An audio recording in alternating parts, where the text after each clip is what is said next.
حقائق آپ یہاں سے کربلا سے تبرک سمجھ کے لے کے جائیں۔ مجھے ملک سے نکالا گیا ہے تو انہی حقیقتوں کی وجہ میں نے ٹکے ٹکے کی باتیں سنی ہیں، لیکن زبان وہی عقیدہ پڑے ہوئی۔ میں نے بیگانوں سے زیادہ اپنوں کی باتیں سنی ہیں۔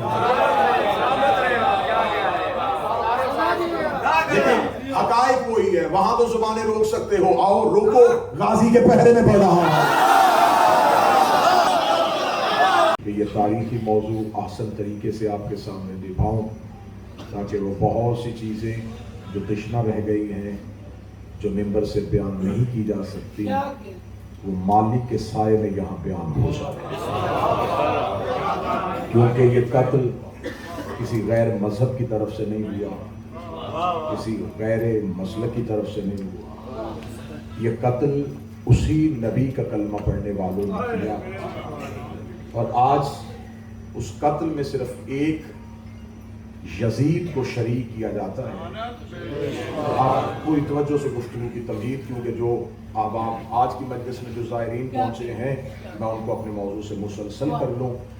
میں اپنی پہلی گزشتہ تقاریر میں یہ بیان کر چکا ہوں کہ انکار بیعت ہی صرف قتل کی وجہ نہیں، کہ یزید نے امام حسین سے بیعت مانگی اور امام حسین نے انکار کر دیا، اور اس نے اس انکار کی وجہ سے مولا حسین کا قتل کر دیا۔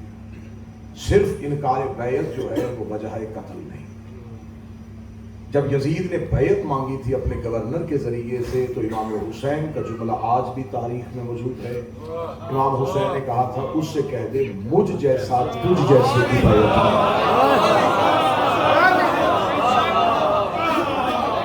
اگر امام حسین کہہ دیتے کہ میں تیری بیعت نہیں کروں گا، تو آج مورخ لکھ دیتا کہ صرف حسین نے نہیں کی تھی۔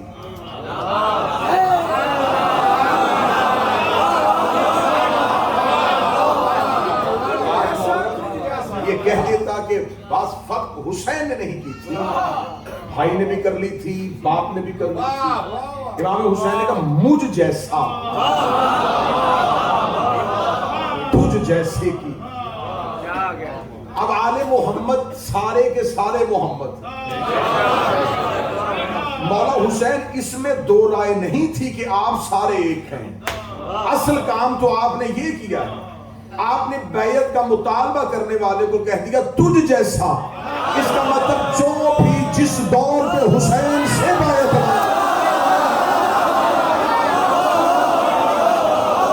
وہ اس دور کا یزید ہو۔ یزید کسی ایک فرد کا نام نہیں۔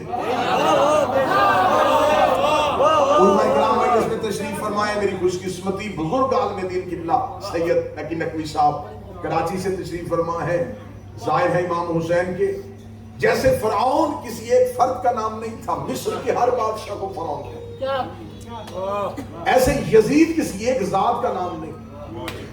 جو بھی جس دور میں بھی جس بھی حجت سے بیعت مانگے،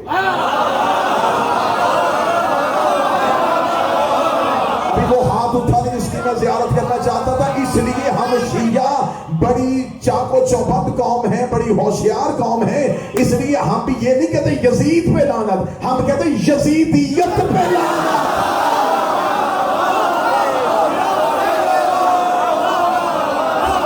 ہم صرف یزید کو لعنت میں نہیں لیتے، اس لیے ہم کہتے حسینیت زندہ باد،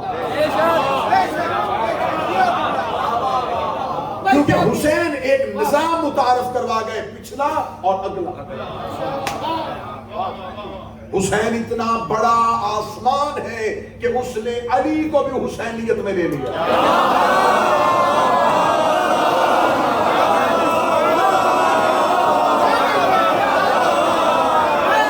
اتنا بڑا آسمان ہے حسین کہ جس نے علی جیسا آسمان اور بلندی بھی حسینیت کے دائرے میں لے۔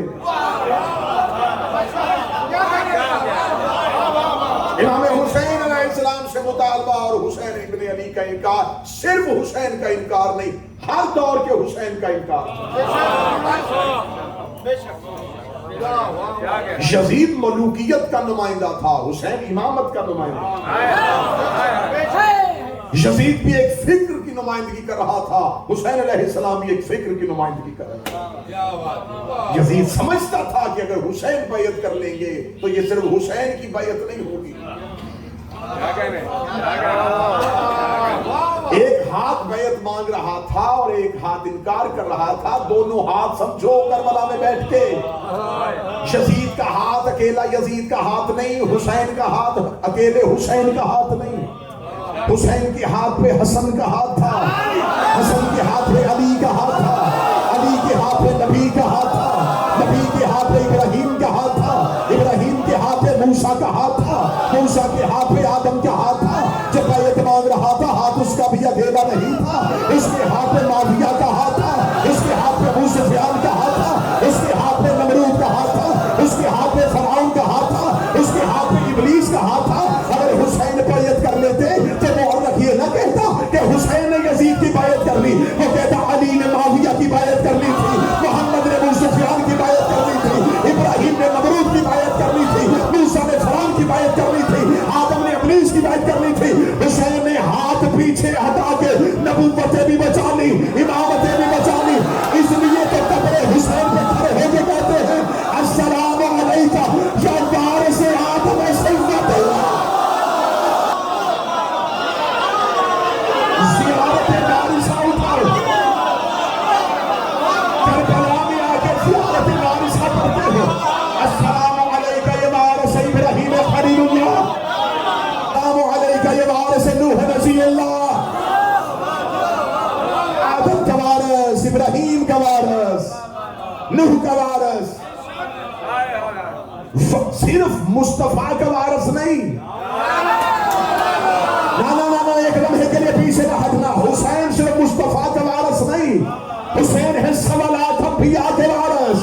اس کا مطلب ہے جو حسین کا انکار کرتا ہے وہ یزید بنتا ہے، اور جو آدم کا انکار کرتا ہے وہ ابلیس بنتا ہے۔ اتنا فرق ہے، جتنی لعنت ابلیس میں ہوتی ہے اتنی علی اور حسین کے دشمن میں ہوتے ہیں۔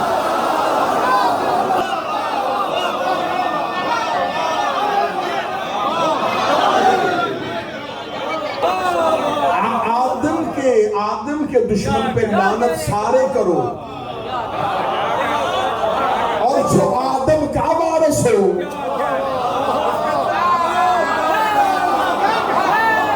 ابلیس پہ سارے لعنت اس لیے کر لیتے ہیں رشتہ داری نہیں تھی،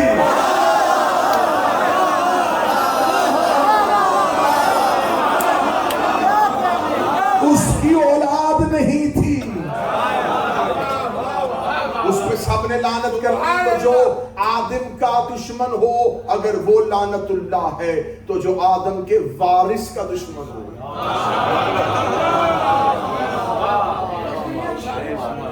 قتل حسین کی وجوہات دیکھنا، امام حسین علیہ السلام نے انکار کیا، انکار کر کے امام حسین علیہ السلام نے کہا مجھ جیسا تو جیسے کی بیعت نہیں کرے گا۔ آج پوری دنیا کے مسلمان کہتے حسین نے انکار کر دیا تھا، حسین نے انکار کر دیا تھا، حسین نے انکار کر دیا تھا، صرف ہم وہ انکار والے ہیں۔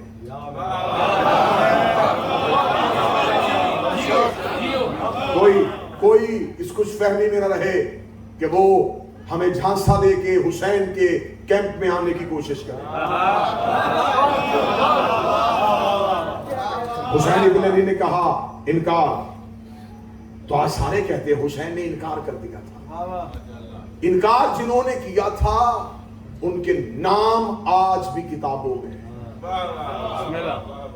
حسین نے اپنا ساتھ دینے والوں کو گمنام نہیں رکھا۔ جو کسی بڑے سے بڑے تاریخ دان سے کہو وہ بندوں کے نام بتا جو بدر میں رسول کے ساتھ تھے۔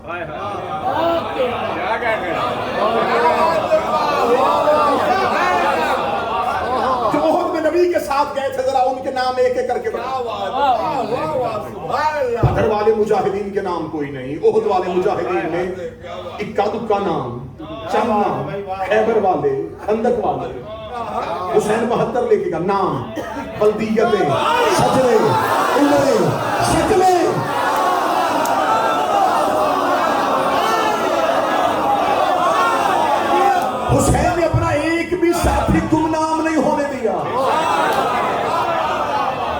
حسین نے جان بھی علیہ السلام کیا ہے.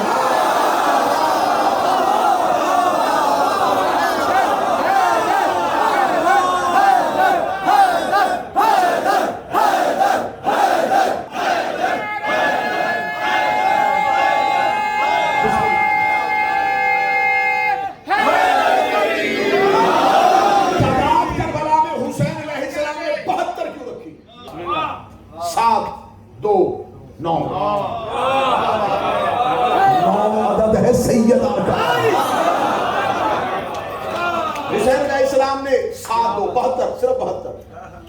اب انہیں 71 بھی نہیں کر سکتے, 73 بھی نہیں کر سکتے. اور حسین نے اس جگہ پہ مورخ سے, جو قاتلوں میں مورخ آئے تھے, حسین ابن علی نے ان سے بھی اپنے صحابہ کے نام لکھا. ایک نام اٹھاؤ 72 میں سے, اس کا نام ولدیت, شجرہ, قبیلہ, قوم, شکل, قد, یہ تاریخ میں لکھا ہوا.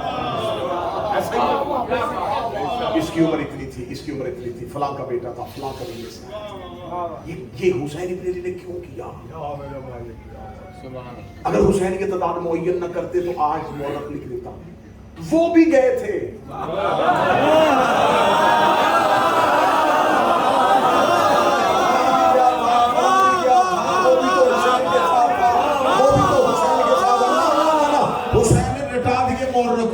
یہ میرے ساتھ گئے تھے, رات سارے کہتے جی جی 72 حسین کے ساتھ گئے تھے. 72 ہم بھی جانتے ہیں کہ انہوں نے حسین کا ساتھ دیا تھا اور انہوں نے یزید کی بیعت نہیں کی تھی. تو ہمیں بیعت نہ کرنے والے 72 نہ بتا, بیعت کرنے والے بتا.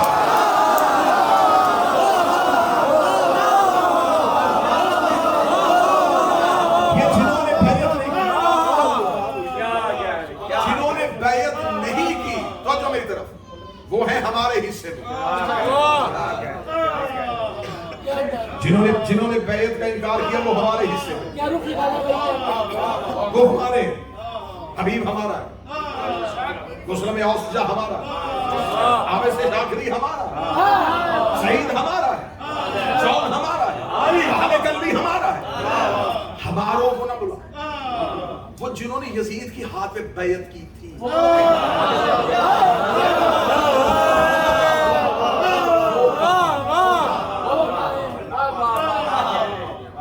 پتہ نہیں کون تھے. کیوں نہیں پتا وہ کون تھے؟ رسول دنیا کب چھوڑی؟ 11 ہجری کو. واقعہ کربلا کب ہوا؟ 61 کو. 50 سال کے اندر اندر وہ لوگ ہیں.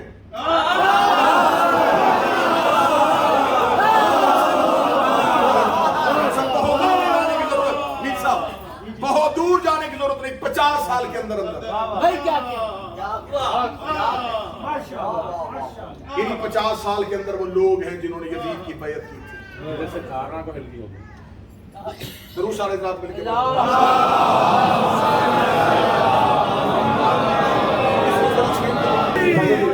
موضوع بہتر تھی, موضوع پسند.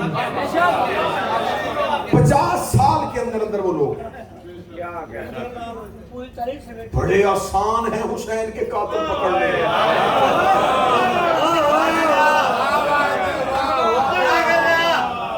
50 سال کے اندر. اچھا 50 سال کے اندر کتنے لوگ آ سکتے ہیں؟ حضور چہرے تشریف فرما, ایک نسل پوری نہیں گزرتی. اس کا مطلب ہے کہ جب امام حسین علیہ السلام سے بیعت مانگی گئی اس وقت رسول کے صحابہ زندہ تھے.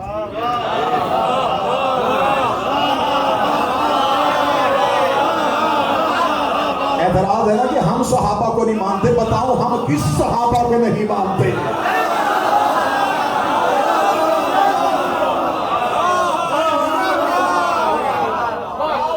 ہم صحابہ کو نہیں مانتے. ہم سے یہ اعتراض نہ کیا کرو کہ آپ صحابہ کو نہیں مانتے. آپ پوچھا کرو کیوں نہیں مانتے. اس 50 سال کے اندر ہے, پورے کرو. وہ زندہ تھے جنہوں نے رسول کو دیکھا. چلو اگر کسی بوڑھے نے اپنی زندگی میں رسول کو دیکھا, اس کا بیٹا تو جوان تھا نا حسین کے دور. ہاں وہ تو تھے, ان کی نسلیں تو تھی. اگر ان کی نسلیں تھی 72 میں دکھا.